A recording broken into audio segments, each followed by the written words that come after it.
आज रेसिपी रे प्रस्तुत करिबा स्वादिष्ट क्रंची क्रिस्पी बादाम चिक्की। नमस्कार, ममता ब्लॉग्स को आपण मानकु स्वागत। आज प्रस्तुत करिबा कुडमुड़िया बादाम चिक्की। बादाम चिक्की जेतिकी स्वादिष्ट प्रस्तुत करिया मध्य सेतिकी सहज। यह देह पाई मध्य बहुत हितकारी। स्पेशली विंटर सीजन रे एई चिक्की खाइया को बहुत पसंद करथाउ। पिलाठू बड़ पर्यंत समस्ते पसंद करथांती एई बादाम चिक्की। ये गोटे टेस्टी स्वीट स्नैक्स जहाँकि एनर्जी बूस्ट करिया को साहाय्य करिबा सह डाइजेशन रे मध्य साहाय्य करिथाए। आसंतु प्रस्तुत करिबा बादाम चिक्की। आउ एई चिक्की प्रस्तुत करिया पई मु कोन इंग्रेडिएंट नेइची आउ केमिति फटाफट प्रस्तुत करची एई स्वादिष्ट स्नैक्स टी देखिबा। बादाम चिक्की प्रस्तुत प्रणाली।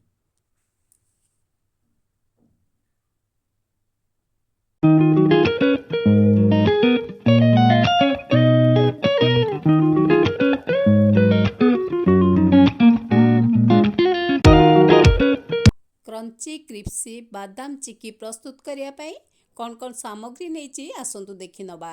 प्रथमतः मु एभली बादाम रखिची मिडिल साइज रो बा मीडियम साइज रो बादाम। बड़ बादाम अपेक्षा एभली बादाम रे आमर चिक्कीटा बहुत भल प्रस्तुत हुए। से लगी एभली साइज रो बादाम नेबे। मु मध्य सेही भली बादाम 250 ग्राम रखिची। आउ गुड़ रखिची 250 ग्राम। जेतिकी बादाम रखिबा सेतिकी गुड़ रखिबा। आउ सेथि पई देसी घी नेइची 2 बड़ चामच। एतिकी सामग्री रे आमे आज प्रस्तुत करिबा बादाम चिक्की। जो बादाम चिक्की बादाम नबा से बादामटा टिके नाकू भलो बादाम हो, क्वालिटी बादाम हवा दरकार, जहा द्वारा कि आमर चिक्कीटा भलो भाबे प्रस्तुत होबो। सेति पई प्रथमतः मु गोटे करेई बसै देइची। करेई की पूरा गरम कर नबा। तापरे आमर फ्लेमटा लो कर दबा, गैस रो फ्लेम। आउ से बादाम जो रखिथिले ताकू देई दबा।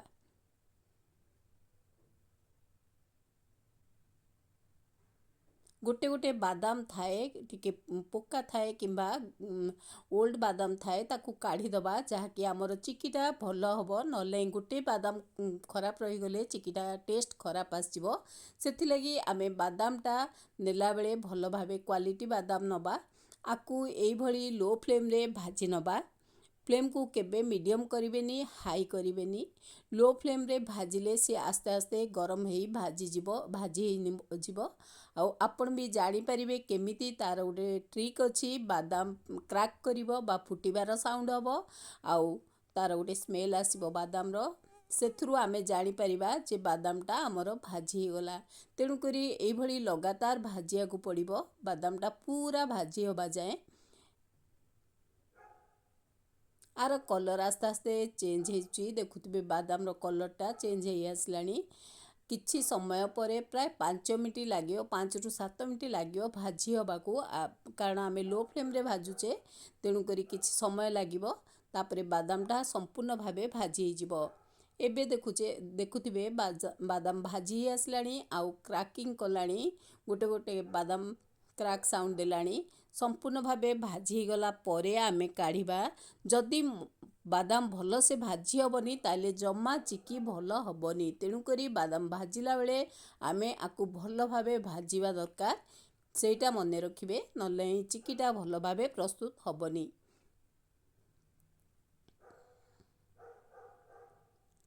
देखुथिबे केते सुंदर भाबे बादाम रो कलर पूरा चेंज हेई गलानी। ता माने बादाम भाजी हेई गलानी, क्रैक कलानी। सब बादाम गुड़ी को साउंड आसीबो क्रैक करिवार। सेतेबेले जानिबे बादामटा पूरा भाजी हेई गला। मु एमते हाथे रे चेक कर दउची। देखुथिबे पूरा ताती जाईची आउ पूरा भाजी होई जाईची। हाथे रे चोपा गुड़ी को छाड़ी जाउची भी फटफाट। तेणु करी आमे भाजी हेई गलानी। मु एबे गैस रो फ्लेम टाकू बंद कर देबी।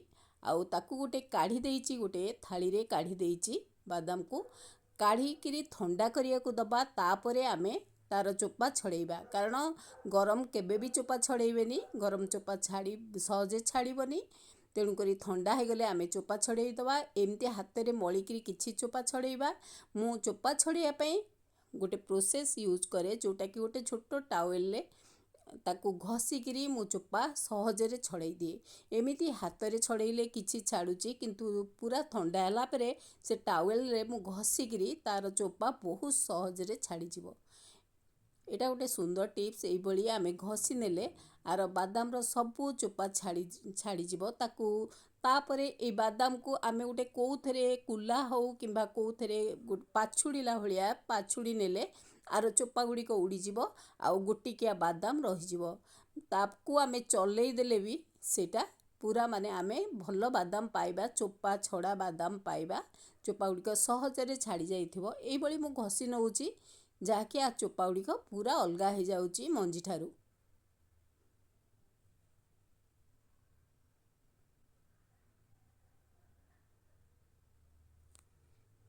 ଏବେ ପ୍ରାୟ ସବୁ ଚୋପା ଛାଡ଼ିଗଲାଣି।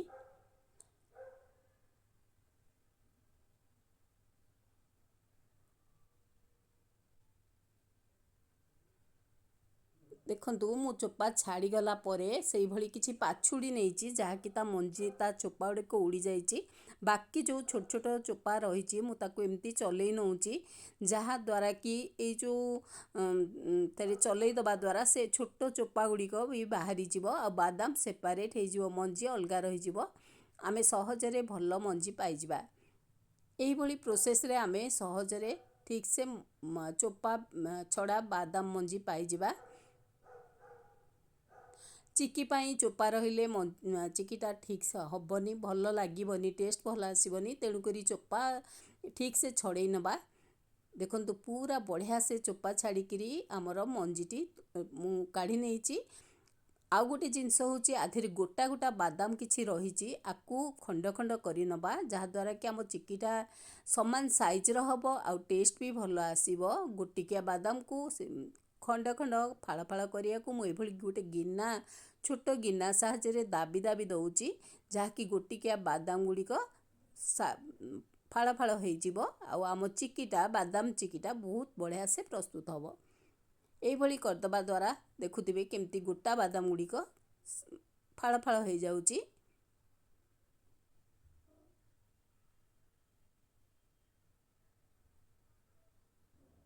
ଆମେ ବାଦାମକୁ ସମ୍ପୂର୍ଣ୍ଣ ପ୍ରସ୍ତୁତ କରିସାରିଲେଣି ବର୍ତ୍ତମାନ ଚିକି ପାଇଁ। ଅଦର ପ୍ରୋସେସିଂ କରିବା। ଆମର ବାଦାମ ବି ଥଣ୍ଡା ଅଛି, ଠିକ୍ସେ ପ୍ରସ୍ତୁତ ହେଇଯାଇଛି। ବର୍ତ୍ତମାନ ଅଦର ପ୍ରୋସେସିଂ କରିବା ପାଇଁ ମୁଁ ବର୍ତ୍ତମାନ ଗୋଟେ ଥାଳି ନେଉଛି ଆଉ ଏଇ ଥାଳିରେ ହିଁ ଚିକିଟା ପ୍ରସ୍ତୁତ କରିବି। ତେଣୁକରି ଥାଳି ପଛଆଡ଼େ ମୁଁ କିଛି ଘିଅ ଦେଇ ଦେଉଛି। ଚାହିଁଲେ ଆପଣ କୌଣସି ବଟର ପେପର କିମ୍ବା କୌଣସି ଆଉ ଗୋଟେ ଜାଗାରେ ବି ରଖିପାରିବେ। ମୁଁ କିନ୍ତୁ ଏମିତି ଥାଳିରେ ପ୍ରସ୍ତୁତ କରେ, ତେଣୁକରି ଥାଳି ପଛଆଡ଼େ ମୋତେ ସୁବିଧା ହୁଏ ବାହାରି ଯିବାକୁ।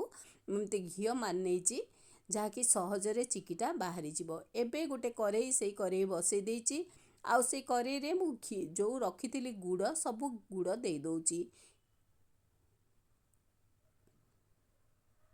ଗୁଡ଼ଟା ମଧ୍ୟ କ୍ୱାଲିଟି ଗୁଡ଼ ନେବେ, ଯାହାକି ଚିକି ପାଇଁ ବହୁତ ଭଲ ଟେଷ୍ଟ ଆସିବ। ଆଥିରେ କିଛି ପାଣି ଦେଇ ଦେଉଛି, 2 ଚାମଚ ପାଣି ଦେଇ ଦେଉଛି। ସହଜରେ ଏଇଟା ମେଲ୍ଟ ହେଇଯିବ ଆଉ ଆମେ ଚିକି ପାଇଁ ଏଇ ଗୁଡ଼ଟା ସହଜରେ ମେଲ୍ଟ ହେଇଯିବ। ପାଗ ବନେଇବା ପାଇଁ ଆମେ ତାକୁ କିଛି ସମୟ ଛାଡ଼ିଦେବା।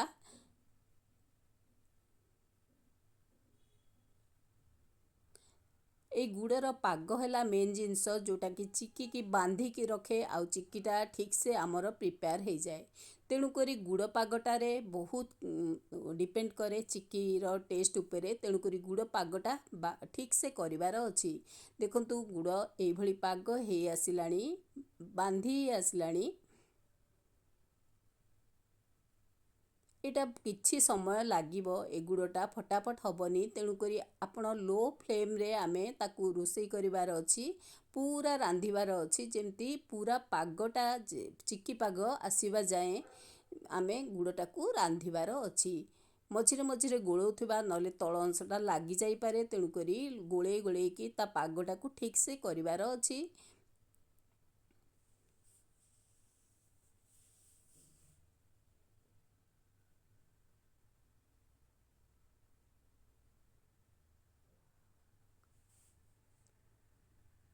ଏବେ ମୁଁ ତାକୁ ଆମେ ତାକୁ ଜାଣିବା ପାଇଁ ଆର ପାଗଟା ଠିକ୍ ହେଇଛି କି ନାହିଁ ଗୋଟେ ଗିନାରେ ପାଣି ନେଇକିରି ଟେଷ୍ଟ କରି ନେବା।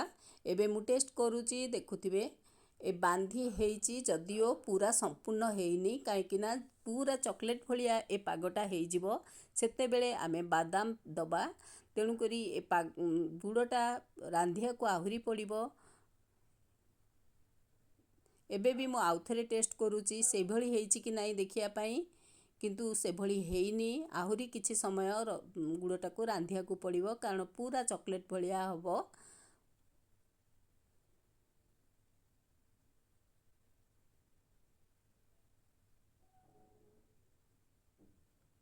ଏବେ ମୁଁ ଆଉଥରେ ଗିନାରେ ପାଣି ଦେଇ ଦେଖି ନେଉଛି। ଦେଖନ୍ତୁ ପୁରା ଚକୋଲେଟ୍ ଭଳିଆ ଠକ୍ ଠାକ୍ ହେଇକିରି ଗୁଡ଼ଟା ଛାଡ଼ି ଯାଉଛି। ତା ମାନେ ଆମର ପାଗଟା ବହୁତ ବଢ଼ିଆ ସେ ହେଇଯାଇଛି। ପୁରା ଚିକି ପାଇଁ ହିଁ ପାଗଟା ଠିକ୍ ହେଇଛି। ତେଣୁକରି ଏହି ସମୟରେ ମୁଁ ଘିଅ ଆଡ଼୍ କରିବି, ଦେଶୀ ଘିଅ ଦେବି। ଗୋଟେ ଚାମଚ ବଡ଼ ଚାମଚ ଘିଅ ଦେଇ ଦେଉଛି, ଯାହାକି ଆ ଦେହରେ ଗୁଡ଼ରେ ଆର ଟେଷ୍ଟ ଭଲ ଆସିବ। ଆଉ ଚିକି ପାଇଁ ଏଇଟା ନିହାତି ଦରକାର। ଗୁଡ଼ରେ ଘିଅଟା ଦେଇକି ଆମେ ଆଉ ଟିକେ ରାନ୍ଧିଦେବା।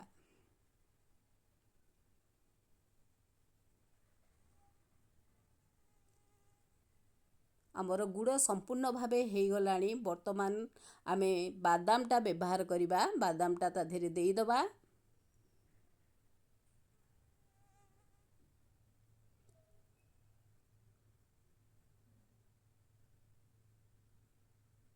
ଏବେ ମୁଁ ବାଦାମ ସବୁ ଦେଇ ଦେଉଛି ଏଇ ଗୁଡ଼ ପାଗରେ। ଏଇଭଳି ଖେଳେଇକିରି ବାଦାମ ଦେଇ ଦେଉଛି। ଆଉ ଦବା ପରେ ପରେ ହିଁ ସାଙ୍ଗେ ସାଙ୍ଗେ ଆମେ ତାକୁ ଟିକେ ଓଲଟ ପାଲଟ କରିଦେବା। ଏଇ ଗୁଡ଼ରେ ମିଶାଇ ଦେବା ବାଦାମକୁ।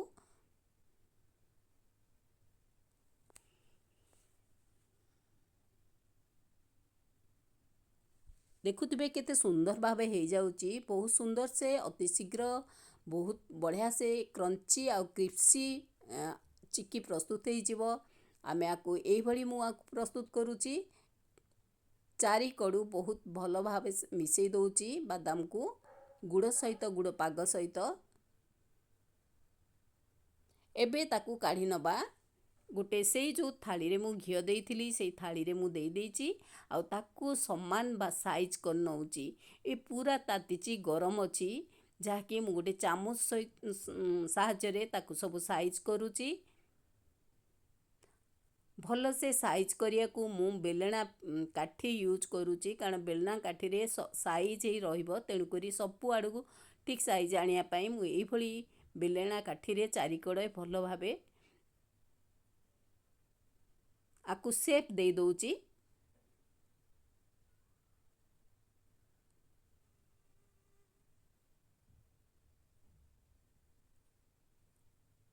ବହୁତ ସୁନ୍ଦର ସେପ୍ ଦେଇଦେବା, ଯାହାକି ଏଇଟା ଯେହେତୁ ଗରମ ଅଛି, ମୁଁ ଏଇଭଳି ବେଲଣା କାଠିରେ ଆକୁ ବେଲିଲା ଭଳି, ରୁଟି ବେଲିଲା ଭଳି ସେପ୍ ଦେଇ ଦେଉଛି। ସୁନ୍ଦର ସେପ୍ରେ ଏଇଟାକୁ ରଖିଦେଉଛି। ଏଇ ଗରମ ଥିବା ଅବସ୍ଥାରେ ଆମେ ଆଧିରେ କଟ୍ ବି ଲଗାଇଦେବା, ଯାହାକି ଆମର ଯେତେବେଳେ ଚିକିଟା ବାହାରିବ ଏଇ କଟ୍ର ସେପ୍ ନେଇ ବାହାରିବ। ଯେମିତି ଆମେ ଚାହିଁବା ସେମିତି ଆମେ ସେପ୍ ଦେଇପାରିବା।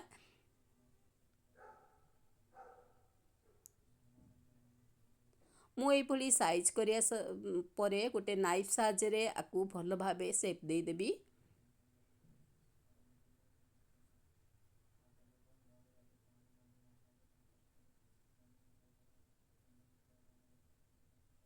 କାରଣ ବେଶୀ ଗରମ ହେଇଗଲେ ଆପଣ ଜମାକୁ ସେପ୍ ଦେଇପାରିବେନି, କାରଣ ପୁରା ଟାଣ ହେଇଯିବ। ଆଉ ଆମକୁ ଦିକ୍କତ ଆସିବ ଆକୁ ସେପ୍ ଗୋଟେ ସାଇଜ୍ରେ ଆକୁ ସେପ୍ ଦେବା ପାଇଁ। ତେଣୁକରି ଆମେ ଯେମିତି ସେପ୍ ଦେଇଥିବା, ଥଣ୍ଡା ହେଲା ପରେ ସେ ସେଇ ସେପ୍ରେ ବାହାରି ଆସିବ। ତେଣୁକରି ସେପ୍ ଦେଇଦେବା ନିହାତି ଦରକାର। ଟିକିଏ ଥଣ୍ଡା ହେଲା ପରେ ଆମେ ଆକୁ ଏମିତି କଟ୍ କରିକିରି ସେପ୍ ଦେଇଦେବା।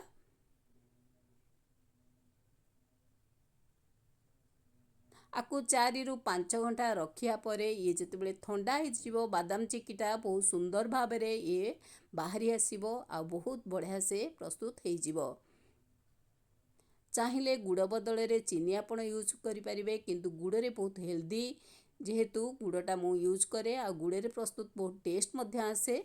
बजार तो मार्केट रे एभली चिक्की पाइजिबे किंतु घर तैयारी निश्चित बेटर लागिबो बजार अपेक्षा।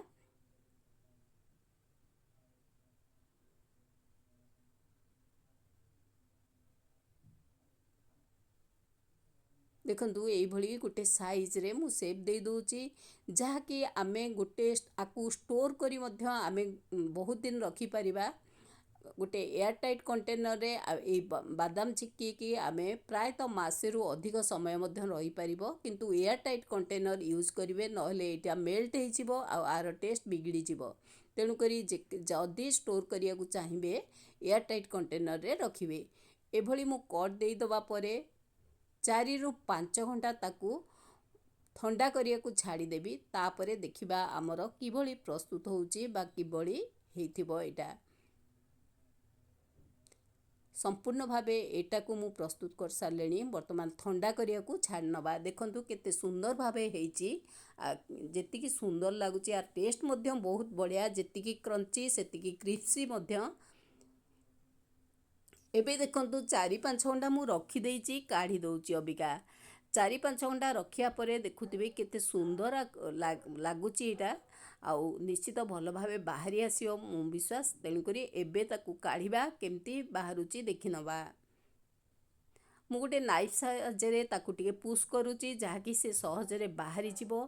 खंडे खंडे बाहरी जाउची देखुथिबे जो शेप रे मु काटी थिली सेही शेप रो आकृति रे बाहरी जाउची। केते मसृण अछि आर माने केते प्लेन अछि जो जेमती आमे प्रस्तुत करथिले जेमती चाहुथिले सेमती चिक्की हेइची।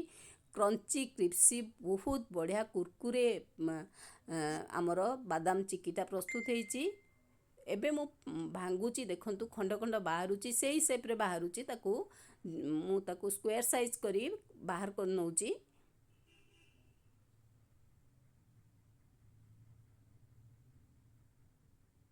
घरे अति सहजरे आमे एमती स्वीट रेसिपी गोटे पाइजिबा। अति बढ़िया जिनसटा पाइजिबा जहाँकि हेल्दी आउ टेस्टी मध्य। देखंतु केते सुंदर भावे सब खंड खंड ही बाहरी आसुची। किछि समय किछि मु पुश करिबा परे से बाहरी आसुची। अति सहजरे शीघ्र भी बाहरी आसुची। आकु मु आस्ते साइज कर नउची।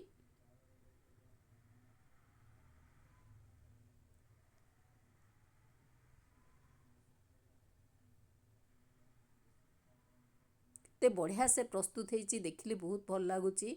आ पिला माने तो बहुत भल पाती बड़ माने मध्य खाइया को भल पाती। और हेल्दी मध्य जेहेतु आमे गुड़े रे प्रस्तुत करूचे आ बादाम रे प्रस्तुत करूचे तेणु करी निहाती हेल्दी।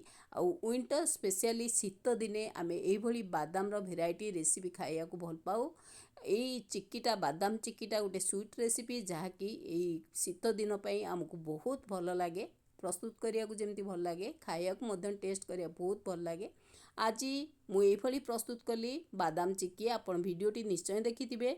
भल लागिथिले निश्चय लाइक करंतु कमेंट शेयर सब्सक्राइब करिया को केबे भूलिबेनी। सब्सक्राइब करिवा सह पाखरे थिबा बेल आइकन को प्रेस करी ऑल करि नियंतु जा फल रे मोर समस्त वीडियो मो चैनल रो देखिया को आपण पाइबे।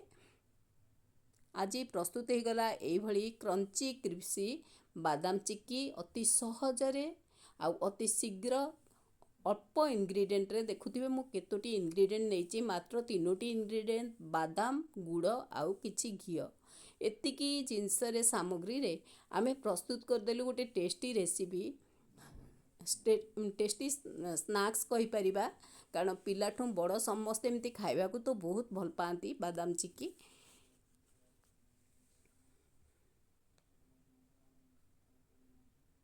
एई भली चिक्की प्रस्तुत करंतु आपण मध्य आउ कोन मिसौचंती आउ केमती आकु बेसी रिच करचंती टेस्टी करचंती निश्चय कमेंट माध्यम रे जणैबे।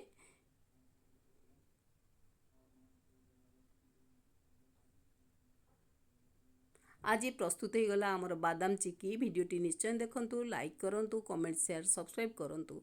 रहूची थैंक यू नमस्कार ममता नंद।